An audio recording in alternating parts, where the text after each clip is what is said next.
Choisis la vie, guérir avec Saint Joseph. Le Père fait grandir.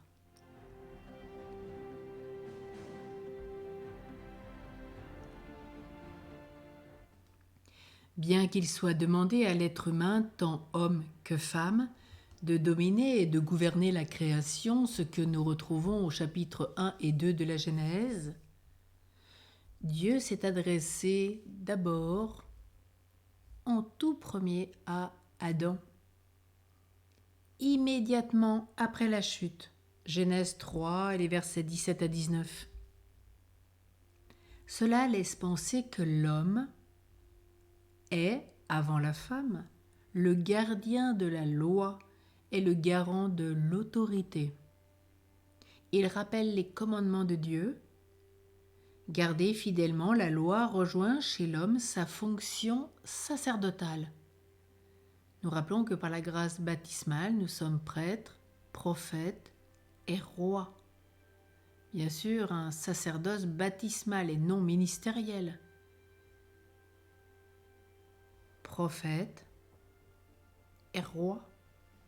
Ce que nous vivons pleinement de la solennité du Christ roi avec le Christ. La loi protège, structure, ordonne, sépare. C'est pourquoi les parents posent des limites auxquelles l'enfant peut se confronter. S'il ne veut pas respecter la règle, il doit pouvoir la franchir. Il n'est pas juste d'imposer une loi qui brise ou de laisser trop lâche une loi qui n'offrirait pas assez de résistance. Et aujourd'hui, on voit bien ce manque de résistance dans l'éducation de jeunes enfants.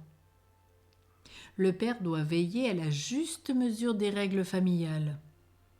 Ainsi, l'enfant peut librement choisir de faire ou non l'expérience de la transgression.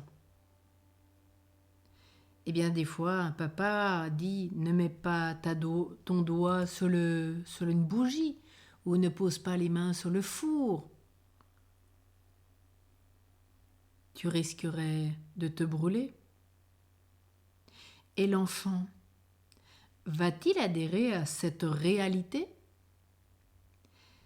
S'il ne veut pas l'écouter, il mettra son doigt sur la flamme ou sa main contre le four et se brûlera. Il découvrira que la parole de son père est vraie. Il ne s'agissait pas d'une brimade. C'est une loi d'amour qui est là pour le protéger et il en a fait l'expérience. La douleur de la brûlure est une correction suffisante dont l'enfant saura lui-même tirer la leçon. Il n'y a rien de plus à ajouter, simplement à le consoler avec tendresse. Et le père y partage avec la mère l'exercice de l'autorité. Du latin audire signifie faire grandir. Avoir autorité sur quelqu'un consiste plus précisément à se mettre au service de sa croissance. Et on le voit bien dans Saint Luc au chapitre 22, dans les versets 26 à 27. Plus encore que la mère, le père intervient dans la construction intérieure de l'enfant et la découverte de son identité. Il favorise le développement de ses capacités de décision. La prise de conscience de ce qui est vrai et bien pour que l'enfant acquiert plus d'autonomie, de liberté et qu'il assume ses responsabilités. Il pose des repères, il lui donne le sens des valeurs, le prix des choses. L'enfant a besoin d'exigences, d'interdits, tout autant que de confiance, d'appui et d'expérience. L'autorité du père lui donne la sécurité, la paix qui sont nécessaires à sa progression. Si le système éducatif bannit les repères, l'enfant poussera comme une herbe folle.